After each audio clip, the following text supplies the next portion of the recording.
I'm a Kashmiri, born in Kashmir in 50s, late 50s.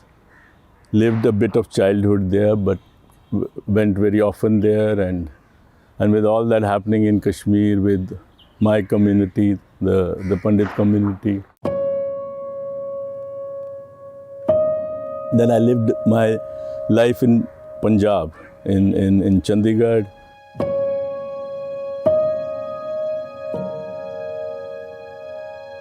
I remember traveling in buses and all the time fearing that is this man with a gun in his quilt, under his quilt, because you know in winters people travel with quilts thrown around them, and so that kind of a fear which existed then. But cricket went on, and surprisingly a team which had Sikhs and Hindus in that, there was no problem as far as their interaction was concerned.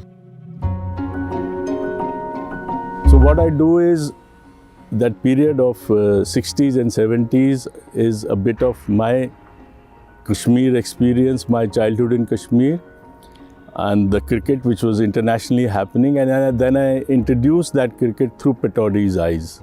So I had him on tape for around 24 hours.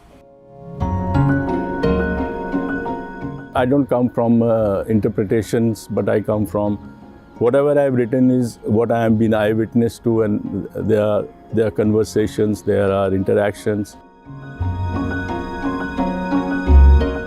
I profile these ego fights between Gavaskar, Kapil, Sachin Tendulkar, Mohammad Azharuddin, Dravid, Saurav Ganguly. But I tried to capture an era where cricketing stars who actually are young human beings, vulnerable and to susceptible to all temptations and everything which human beings are. I think there were one part which was difficult to deal was the corruption in the cricket board, because there were a lot of legal issues they are involved with what you write then. So that was a difficult part to do, especially when you talk about players, then you talk about the Lodha Commission probe, Justice Modical Cove. There was this CBI officer who was entrusted with finding out the match fixing allegations of 2013 when IPL was hit by these allegations that some players are on the take of bookmakers. There are a lot of things in it which have never come out.